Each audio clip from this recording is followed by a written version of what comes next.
opportunities to negotiate for a transfer of roads, given circumstances where it might make sense. Another thing that seemed really important was the idea of having almost a turnkey plan sitting on the shelf so that when funding came up, like we're talking about with the C4 meeting, that we know what our priorities are and that those plans are ready to go when something comes up on short notice. So the feeling was, have it prioritized, know what you want to do, and be ready to move when the opportunity comes along. With regard to railroad, the issue that rose to the top from that was the congestion at 99E and Ivy when there's a train on the tracks.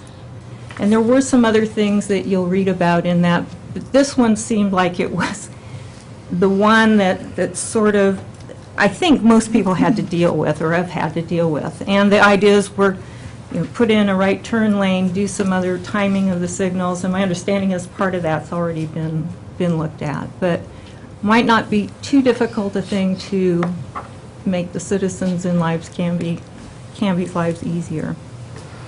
And then finally with public transportation, what got evidenced, again, in being through that process was ultimately it looks like more study or deeper study is needed on that. The reason for that is there were some feelings and some statements, but there were a lot of people who didn't answer those survey questions, and there were a lot of no opinions. And when I see something like that show up, and there are more people with no opinion than had an opinion, yes, no, or for or against, it makes me wonder if we're really reaching users of the system or people who, we don't know why there was no opinion. Does it not affect them? Is it, I don't know, do they not care? So it just left us with the feeling that probably the community could benefit from looking at that a little harder. So, Mary, yes. Quick question for you on the comment piece. Is there a certain thread or a certain piece of the public transportation piece that stood out as not getting a lot of comments, or was it just the overall section of the particular vision? The thing that did not get a lot of comments, that got no opinion, okay, so this was no opinion.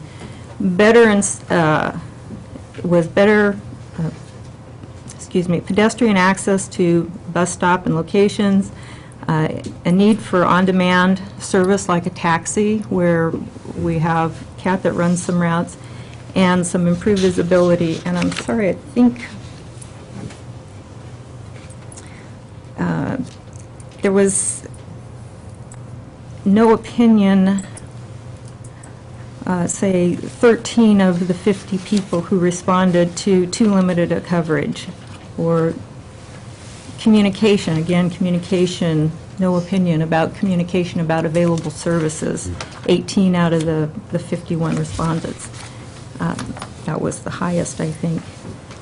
And so I don't know if you can see this, but when you look at a graph where the purple bar is the no opinion, that's what it's like, seems like there's something missing with this. So it would just kind of suggest that there could be more done. Okay. We did have, and I see that I'm taking quite a lot of time. I want to mention 2 or 3 things because sidewalks are such a big part of this, that some of the ideas for funding, which was on everybody's mind through this process, was possibly creating a local improvement district, offering low-interest financing from the city where property owners could use that to go ahead and, if it's a privately owned property, fund that. And then to maximize efficiency and reduce costs, and to expedite that, their installation was to, consider bonding improvements for sidewalks using the gas tax, or increasing the gas tax, the local city tax, by 1 cent and dedicating that to sidewalks. It was a big issue, and there were suggestions or ideas that could be considered to look at solving the funding issue. So, I will conclude. Thank you, Mary. As you probably already guessed, the strong theme across all 4 areas is how do we preserve the small town feel? And Susie Myers and her group, Growth and Economic Development, had to wrestle with that issue of how do we cope with growth and at the same time preserve a small town feel? Not an easy task. Susie handled it. Thank you, Tom. Susan Myers, facilitator for Growth and Economic Development. I want to reiterate what Tom said earlier. The different sections are not in a prioritized order. They are spokes on a wheel of equal value. There was no effort in evaluating one over another. We did receive some comments in the survey asking why economic development was at the end when it should be at the beginning. And so I just want to assure everyone that that is not a reflection of priority. They're all of equal value, as I said. So, and we did have a lot of interest in this section. It encompasses a lot. I will try to be brief. The aspirations that we have, well, before I begin this, I want to acknowledge one thing. A lot of what we're going to talk about, and this is a 30-page document, and what we are covering is hardly does it credit for all the work that is in here and the detail that's in here. So I hope it is online for those at home that want to take a closer look at it, and there's hard copies here for everyone to look at. And I hope everyone does take time to look at it because there is a lot of material in there. And a lot, as you've heard previously, a lot of what you're going to be hearing has already been done. The city, the one thing is the city has done a lot of great planning, and that's a reflection of the volunteer hours of the council, the planning commission, the Parks and Rec board. It goes on, and a lot of citizens don't realize the planning's been done, but since we've captured it in this vision, as things get done, we can start to check things off and show people that we are fulfilling the vision that they see for the community. So, diving into my section, growth and economic development aspirations. These came out of looking at all the assets that Canby has and where were some of our gaps and what can we improve on. And so our aspiration for business and industry is industrial and business growth affording economic prosperity and quality job creation while maintaining quality of life and improving the overall tax base for the community. The third one is to keep a vital, active, centralized downtown, avoiding sprawl throughout Canby, specifically along 99E. This is getting back to capturing that small town feel. People were saying when they are at the store, drinking coffee, having dinner, they're seeing their neighbors, the other coaches on the youth football team. That is part of what knits us all together. And third is a pleasant, livable neighborhoods with tree-lined, wide, safe streets, well-designed homes on various size lots, and not submitting to Metro's pressure for higher density throughout Canby. And that, again, was the theme for Small Town Feel. We were trying to capture, we'll know when we feel the small, what makes Canby such a great place to live, but how do we equate that into this document? And they were saying not having high density throughout the town was important. They wanted to see various lot sizes, some, having backyards where the kids can actually play and the dog can run. And feeling safe streets, being able to get around. One of the things that Mary mentioned was that in our section, for economic development, having a good connection to I-5 was very important. Also, for quality of street we heard, get those county roads that are within the heart of Canby, Pine, Ivy, I think Maple Street, get them within our control so we can develop the sidewalks. Infill the sidewalks, because we've got patchwork sidewalks throughout town. That is not reflected in my section, so we weren't repetitive. We moved all that into transportation, but I want to let you know that it was mentioned extensively in our meetings. So that it's not reflected here, but it was very high on the overall spectrum. If we go to the highlights screen, some of the highlights. This first one, business friendly, that hardly reflects the several pages in this document about business development and economic growth. But it is reflects the importance of fostering a positive business environment to bring family wage jobs and high-tech green industry jobs to our community. Like I said, that hardly reflects what's in the document, but that's one of the highlights. The other thing we've talked about, small town feel, I won't, I think I've said enough on that. Then master planning. There was a lot of talk about looking at the area within the urban growth boundary and do some master planning so that when an owner or developer wants to develop, that they've already know, there's already been a communication with the citizen participation on the expectations of what that would look like, so that a developer doesn't spend a ton of money bringing it forward to you and getting beat down by neighbors, and as well as neighbors feeling like they have a voice in what it would look like, and neighbors feeling that the increase in traffic will be accounted for, and thoughtful infrastructure planning and that type of thing. So there was a lot of interest in that type of master planning. And then limit higher density development. That gets to the comment, the aspiration about resisting metro pressure. There was a lot of talk about we're a small town, we don't want the all-over high density that a lot of those regions in metro are receiving. We do want to be able to have bigger lots, smaller lots, but we acknowledge that DLCD requires Canby to take a specific amount of density.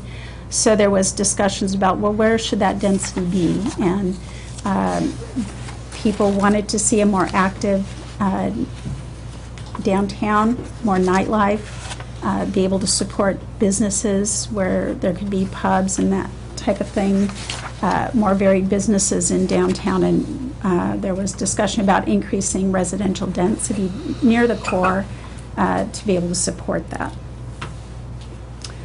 And there was also discussions about some people wanting there to be no more growth. And so there was some education on DLC doesn't allow that, no growth. We could close our borders, but that means we increase our density. But that wasn't what people were asking for. They were saying they wanted to retain that feeling that we have, so how do we grow and retain that? So that came out in this type of comment. And we talked about that we do have the annexation vote. What we've seen historically is that citizens have been reluctant to bring in residential land. They are more, because of the strain on schools, more willing to bring in industrial land. So we are seeing, fortunately, a good thing, the using up of more of our industrial land quicker than residential. So that brings us to the map, I think. Let's talk about this map briefly. A few years ago, some of you were on the board at the time, Canby went through a rural reserve process dictated by the Clackamas County and Metro. And Canby was somewhat unprepared because we had not done any urban reserve planning. And Clackamas County wanted to cut us off basically at 22nd Avenue in North Canby. And we were hoping they would leave it open to the east, but they very aggressively cut Canby off to the east at Blount Road. And we worked hard at trying to get it broadened. One of the main points in Senate Bill 101 is that natural features are recommended as the dividing point between urban and rural. And Metro, at the end, said, Clackamas County, what's the big deal? Of course, Canby has a boundary to the north. It's the Willamette River, the Molalla River to the west and to the south. And, oh, look, there is a wetlands to the east. That can be a boundary to the east. So what we did do in the earlier versions, we did not reflect the wetlands in here, although we did keep it at Blount Road. So the wetlands is in here, as well as the Dietz Air Park, and also a historical home that is identified by that circle east of Blount Road and south of Bremer Road. And so those are all identified in here and are outside of the industrial park area. And we did add language saying that when the industrial park goes in, there is consideration for preserving the wetlands and for the any conflicts with the Dietz Air Park. And so we took this area that's undesignated, that's the blue part, the black part at the top, the two striped areas, and the brown section in there. And that is all the undesignated area, meaning it's not rural reserve, it's outside of our urban growth boundary. Our urban growth boundaries are reflected in the red line. And we talked about where would you want to see industrial land? Would you want to see industrial land up to the north? Would you want to see it down here? There was nobody that said they wanted to see it north of Canby between 22nd and the river. The area down here was talked about. It is near the gun club. There is a lot of noise. It may not be ideal for residential. Maybe that might be good for sports or some other sports complex or some other something there. It could be residential, but there was some debate on that. Overwhelmingly, the participants liked seeing the expansion of the industrial park to the east. They thought it made sense from an infrastructure perspective because the industrial park will already be out to Molino Road and extending it that little bit more to Blount Road and then moving north. And to the north, there may be more opportunities in the future to expand that up at Haynes, taking advantage of Haynes and Otto Road. And the importance of getting this on a map, it is not zoning. It is not an urban reserve because it has not been through that process. This is simply visioning, asking people in these undesignated areas, what are you thinking would work there? And it was clear that when we run out of industrial land at Molino Road, there was not a lot of, or none, that wanted to see industrial land going to the north. So that's what's reflected here. Also, the pool of Canderley sandy loam is the brown there. I don't want to take much more of your time, but I'll just briefly say Canderley sandy loam, there's over about 660 acres, most of which Canby is built on. Because at the time, many years ago when Canby was started, that was the part you didn't want to farm because you had to use too much water and it was all sand and it couldn't hold the fertilizer. Now with new farming practices, it's flipped. It's now what you really want, but Canby's built on most of it. So we have a pool here that is highly valued, especially by the Dahlia Farm, the Tree Farm, and some of the farmers in the area.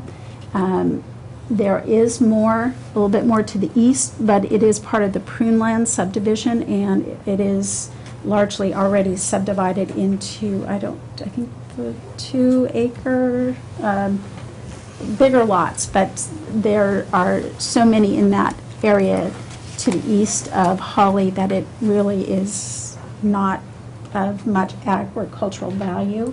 So in looking at the plan for completing the Emerald Necklace connecting the logging road to the Malala State Park and that type of thing. There was talk about how Canby, naturally, we just assumed would grow to the north, but we've kind of hit against this barrier, which is this Canterley sandy loam. So do we, instead of going from south to north, maybe we move from east towards the west, from Maple over to Holly, up to the river. And this is years out, because right now, within the urban growth boundary, we have to have 20 years' worth of residential inventory. The city of Canby, the residents are not annexing in residential land at any substantial pace. So the need for this area outside of the urban growth boundary is in the future. This is visioning. It is not zoning. It's just how do we see our community grow? And that's the feedback that we were receiving from the participants.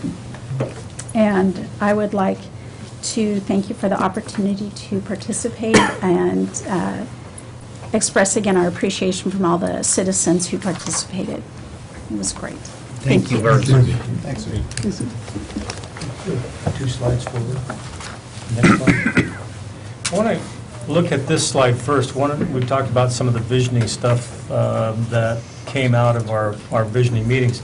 But I want to talk a little bit about some of the things that are in the vision that we're working on right now. I've got up there bridging cultures. I talked to you, I think, at the last council meeting about a group called Cultivando, and I'm not even trying to butcher the last word, but it is developing leadership, Cultivando leadership, developing leadership. And basically it's a precursor to the Ford Institute Leadership Program and trying to get people to get into that program. So we're going to have that. I told you last time it was October 4th or October 4th and 5th, and that has changed to the 18th and 19th. So our new date is 18th and 19th, and stay tuned for updates because it may change. But right now, You said October? yeah, October 18th and 19th. That plan will be in there. But we've got that Rural Development Initiatives will be heading that program. Myra Irola is one of the employees of RDI, and she's going to be taking care of that. We've got coordinating community volunteering. Some of the things we talked about tonight were increase and promote art. Well, the mayor and I met with the local business owner, and she wants to maybe look at creating a arts commission. And I've talked to Renata and Jamie, and maybe somehow we can implement that through the Main Street program, or it's a standalone. We're not sure, but we are pursuing that. So that's something that was in the vision plan. One of the things you saw in there was upgrade parks. As Councilor Ayers said earlier, the Northwoods Park playground equipment has been ordered, or soon to be. And the dog park is well underway, so that's another thing that they're doing.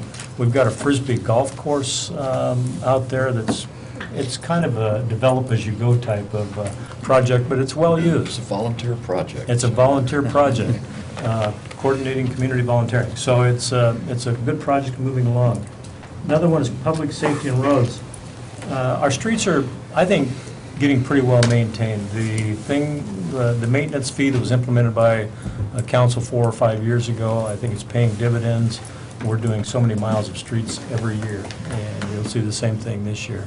And as Mary Kerr pointed out, maybe there's ways to accelerate some of the projects that we want out there. We have funding sources, and when the maintenance fee was first implemented, I found out, there was talk of taking that money and bonding to do a project right away and getting those done right away. So that's another thing we can look at. So, but that's one of the things. Funding was one of the big things we were to look at in this visioning program. Sidewalks, crosswalks, crossing lights, that was a thing that Mary also emphasized. And we've worked with the school, especially this school year, to put in a lot of crosswalks, lights, and new sidewalks where needed, so kids could get to school because they stopped the bus services.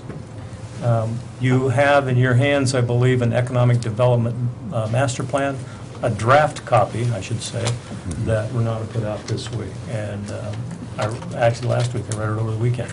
very comprehensive. So those are things we're working on. And I want to go back to the previous slide, if we could. It says, develop specific proposals, seek strategic partners, and pursue funding. One of the things you heard was, I think, all four of the people that got up and talked about their area was communication. And I proposed that we talked about, for instance, Department of Land Conservation and Development, DLCD. I think we bring those people in, and as Mr. Bronner pointed out, there is some ordinances out there and laws pertaining to expansion. It can be done, but 1,000 Friends, maybe bring them to the table. That's part of the communication, I think, that we need to do. DLCD, I'm not an expert. Bring those people in and invite the community to come in and listen to what you can and can't do. We do have home rule, but we are still governed by, state statute in most areas. So, but you also take a look and bring ODOT in. They talked about Highway 99, and Matt Garrett's the director of ODOT, very approachable person. I've met with him several times. He's come to a previous city I happen to live in, and we spoke a lot. So the county has roads within our community. I think we look at the county. When you, Mayor, spoke about one of the projects, Ivy Street, there was a reaction from the audience. That's a project that people want to see done. Matilda is working with the county right now to see how we can each participate in that, not just the city. And so that's something that's being done right now. So I think those are the things that we do. We bring in those people from DLCD, Department of Land Conservation and Development, Oregon Department of Transportation, county roads, et cetera, and we have them come in and talk to the council or in a workshop or whatever. What can we not do? So I think that's pretty important. And I've always believed in being friends with them. They seem to be a little freer with their money because it says pursue funding. And so they have money. You got TGM grants from ODOT, for instance, Transportation and Growth Management, TGM. Some of the things they look at are, should you expand to the east? Is that important to expand to the east, to the north? They look at all kinds of different projects and possibilities and problems. So I think that's important to look at that. Work internally with some of our partners within the community.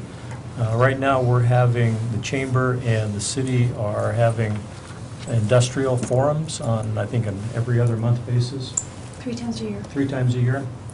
That's a little more than every other month. So, but that's something that's helping, I think, implement the vision and increasing and strengthening our industrial base and our industrial partners. Evaluate and update the city plans and 5-year goals to reflect the priorities and projects vision. I think that's very important. We will be doing that, taking a look, making sure that the Parks Master Plan, for instance, is saying, does it reflect the priority of the community? And I'm big on celebrating progress and success, I've seen a mayor in another town, have a ribbon cutting for a new sidewalk. So I think that's important. Get out there and We did do that for a fence. We do. And for a sidewalk. and you know what? You remembered that. That's right. So I thought it was When you brought it up. Well, I didn't say anything about the fence tonight, but I thought we should celebrate that fence. It was a beautiful fence. Yes. So those are the types of things, I think moving forward, next steps that we do. And this is not a document that's just going to sit there and die. I'm going to keep it in front of everybody's face, including the communities, because they have to help implement this and have to know what's going on. And so I'm going to try and keep as much information out there and communication as I can. And anytime we can look at any opportunity to implement this vision, as that last bullet point insinuates, I'm going to do it. So it's a living document. And I'm just happy with all of the participation. Thank all the people that showed up tonight. Thank all the people that participated. With that, I'll shut up, and I think you might have some business too. I may. And if you want to see where to look at this, on the next slide, there it is right there. Before I do that, though, Renata, do you have any additional items? No? Okay. Well, for me, I want to thank city staff for pulling this together. It was a huge undertaking and had been asked for, and it's been delivered, so I appreciate that tremendously. And I want to thank the four ladies for facilitating and helping to put all this information together, because I think if you did not help out with that, we'd still be trying to tabulate and put together a final document here. So thank you. You guys have provided tremendous leadership and input, and I think that's been a great model for us going forward. To Greg's point, it's a vision. It's what we think can be, could be, or could become. And I think, when Greg says it's a living, breathing document, it is. We're going to look at it. We're going to take this apart, and we're going to take those visioning pieces and those action steps, and some will stick and some won't. Some things will come to fruition and others will not. But I think that as we look at it, it's a beginning. It's something that we're going to look at over the next 10 to 20 years, and we look back when the last one was done and how much has been accomplished. And that's the piece that we got to keep in mind, that we look at it, that this is something that'll expand or contract over the next 10 to 20 years. And so I hope that what started here with you four ladies, you guys will stay involved and make sure that others get involved, and the scouts that are here, pick up a copy, digest it in your spare time, I'm sure. Spring break is right around the corner. Perfect. A little light reading for your break. Just what you want to do. And to Mary and Scott and the other community members that are here, thank you for being here. We've got business members, here as well. Bev, thank you. It's a community piece, and that's what we got to keep in mind going forward. We will do the things that we need to do to have those conversations, Scott, about that part of our city. You're right, farmland is sparse, and it is a gem, and that's what Canby's built on. And so I thank you for both of you speaking tonight, and for everyone that's been here. With that, because we do have some recognition of some key people that we will do, but I'm going to open it up here to the council for comments, questions, thoughts. Rich? Yeah, I have a comment. First, again, I'd like to thank everybody involved, and particularly the community. It was interesting. These things need to be talked about publicly out in the open. You talked about communication, and the communication's always the easiest thing to say and the hardest thing to do. And we're coming up upon budget season, and I hope that we start looking at ways that we can find ways to communicate better with people, whether that's a resource center for all this stuff that we have, and we've got tons of stuff, particularly in the economic development world, but finding ways to get it out to the public. Mary made a comment that I hadn't thought about. It just hit me when she was describing the dilemma on the lack of responses on public transportation. And it occurred to me that one of the reasons you may not have got a lot of comment at the meetings about public transportation is if you were reliant on public transportation to get someplace in this town, you couldn't have gone to those meetings, because the bus doesn't run at night, and it doesn't run out there. And I thought, wow, we just left a segment of the community, those that don't have a car or don't drive at night, which includes my neighbors, and a certain, parts of the community that don't have access to vehicles, might have taken more active role in this if they could have got to the meetings. It just hit me. And so, communication and finding a way to get the results out to people and get them involved is a dilemma, but it's one that I think we need to start focusing on, and we need to put some resources toward it to make it happen. So thanks again. Great job. I was skeptical that this quality of a document could be put together in a short window of time.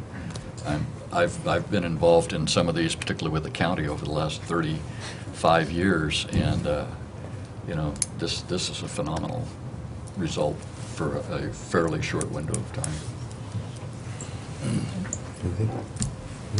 I would just agree with Councilor Ayers that I think there were some groups that didn't get to participate that would have and would in a future reconvening of this. So I'm glad to hear it being said that it will be revisited and we will mold it and shape it as we go. It's kind kind of the wish list. It's a starting point, and we can move forward from here. And I too would just like to commend all your presentations and all the work of the citizens in the community, and recognize this again as a wonderful working document put together by the citizens of our community. Greg Ellis and I had a conversation a while back about how this is more than just a rubber stamping our approval of it. And I was wondering if you could share some of the comments you made with me about what it means going forward for Canby. Well, it's a roadmap. It's a path that we need to go down. It shows us which path to go down. And I think it should drive what staff does in terms of their goals. I mean, we have council goals, council values, but then it should drive staff also towards what their effort is put into. This also drives towards budget. What are those items that we're going to look at in terms of funding? And as Councilor Ayers said, communication was a big topic tonight, so was sidewalks. So what do we look at? Trying to get the word out. And I've said to this council before, communication is a funny thing. You try and try and try, and then you try some more. And so I think that's what we're doing. We've got Channel 5 looking at me right now. They shine away when you're on. They look at Oh, wait. Oh, they put a picture of the mayor up there. But, I mean, those are things that we need to do and to keep moving down the road towards implementation. Thank you. Yeah. Councilor Parker? No? Councilor Reardon? Nope. So we'll do some recognition, and I do believe we had some people that do have some additional comments before we... Yeah. I just wanted to say, I wanted to say thanks to Mr. Olson, too, and I plan to abuse him again, so. Thank you. Well, here, I'll come down front here, and we'll...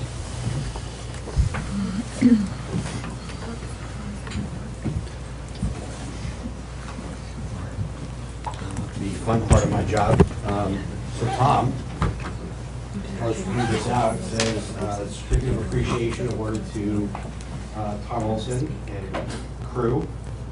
On behalf of the Canby community, with a heartfelt appreciation for your sustained commitment in helping to shape the Canby community vision, for providing strong leadership, countless hours, and skilled facilitation, for your ability to listen well, and capture Canby's aspirations, and helping to chart a path to meet them. So Tom, thank you, sir. Thank you very much. I'm going to show this to my son because I always told him I was a planner, and he heard his best buddy, after they came home from hockey practice, describing what his dad did. He's a plumber, U-joints, wrenches, and everything. He said, and he said, John, what does your dad do? I'm listening. He said, he doesn't do anything, he just plans. Well, I think the whole theme here is, this is doing. This is a blueprint for doing. Thank you again for the opportunity. Mary, recognize you as well. Thank you.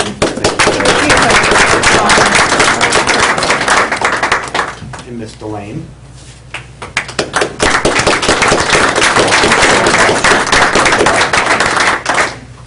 And Stephanie.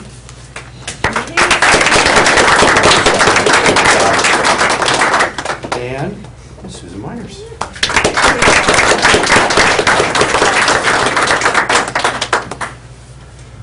I was telling Greg that when he invited us, we had no idea what we were getting into. And then he got us at a great price. I did. That's right. So I do have a card here from Ed Monacuco. Ed, did you want to come to the podium there and about the visioning piece here?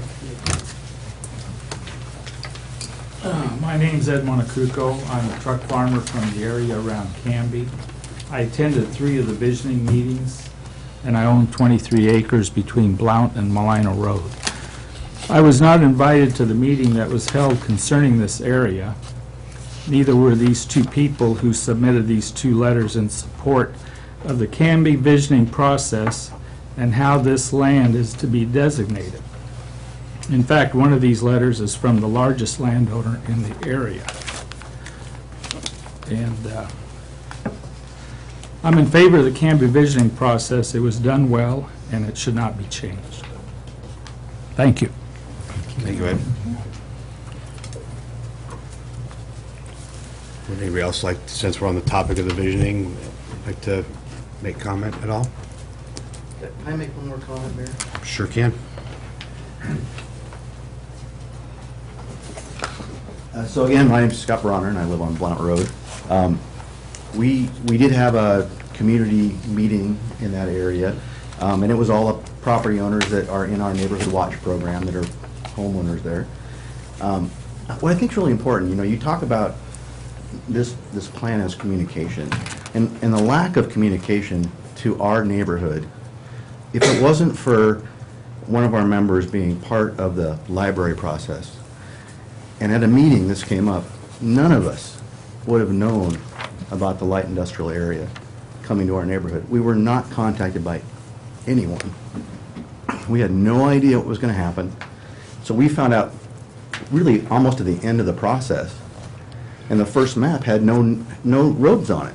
And we're like, well, looking at this map, this is all of our properties that's going to be included outside the urban growth boundary. So that's why we invited Greg to come and speak, and kind of, it is really important for us to be able to communicate what is important to that area.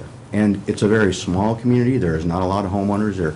We have a neighborhood watch program. That's kind of how we communicate with each other, and we're very tight-knit. And we would like to be involved in the process, certainly from this point forward. But when we talk about communication, this whole process took place without anybody contacting any of the homeowners out there. So it's really important, if you're going to do this in the future, you're going to incorporate some areas, you really need to go out and outreach to those areas, to the people that are there, and say, hey, we want you to be involved in this. Because that way you're not, you know, we don't feel that it's an adversarial relationship in the beginning. That's a good Thanks. point. Thanks, Scott. Okay. Well, thank you all. I will accept a motion adopting the Canby Community Vision document. Mr. Mayor, Yes, sir. I would move adoption of resolution number 1154, a resolution adopting the Canby Community Vision document. A second. It's a motion by Councilor Ayers and second by Councilor Coleman to accept Resolution 1154, adopting the Canby Community Vision document. All those in favor? Aye. All those opposed? Seeing none, passes 6-0. Thank you, staff. Thank you, community. Appreciate it very much. Okay, the next item we have is ordinance 1371. This is before you for second reading. It's authorizing a contract with Advanced Public Safety, Inc. for the purchase of e-ticketing hardware and software, as well as maintenance and support services for the Canby Police Department.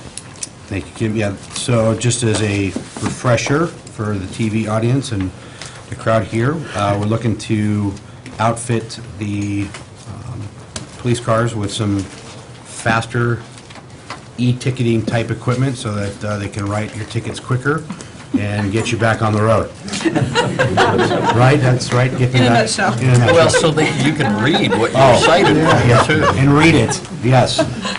So, yeah, so this is up for second reading, so yes, sir. Mr. Mayor, I move for ordinance number 1371, an ordinance authorizing the mayor and city administrator to execute a contract with Advanced Public Safety Incorporated for the purchase of e-ticketing hardware and software, as well as maintenance and support services for the Canby Police Department, and declaring an emergency. A second? Okay. Motion's been made by Counselor Dale, seconded by Counselor Hensley, to accept ordinance 1371, authorizing contract with Advanced Public Safety, Inc. for the purchase of e-ticketing hardware and software, as well as maintenance and support services for the Canby Police Department. Second reading, so roll call vote. Counselor Ayers? Aye. Counselor Hensley? Aye. Counselor Coleman? Aye. Counselor Dale? Aye. Counselor Parker? Counselor Ryder? Aye. Motion passes 6-0. No rebellious people tonight. 1372, this is also before you for second reading. This is amending Canby Municipal Code, Chapter 2.64, regarding the Bicycle and Pedestrian Advisory Committee. And that is, was submitted by the planning department to update the language and move some things around and put some things in different order and better prominence within the chapter there for the Bike and Ped Advisory Committee. So I'll take a motion on that.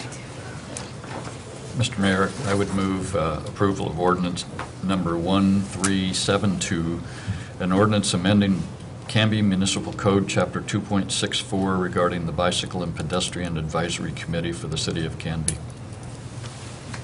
Second. Motion by Councilor Ayers and seconded by Councilor Coleman to pass ordinance 1372, amending Canby Municipal Code, Chapter 2.64, regarding the Bicycle and Pedestrian Advisory Committee. Also second reading and roll call vote. Counselor Ayers? Yes. Counselor Hensley? Yes. Counselor Coleman? Yes. Counselor Dale? Aye. Counselor Parker? Yes. Counselor Ryder? Aye. There's a rebellion. So 4 yeses, 2 ayes, so passes 6-0. I think it was 4-2, ayes and yeses. Did I do? All right, getting punchy. So, thank you, Kim, for that. Thank you, guys. Thank you so much.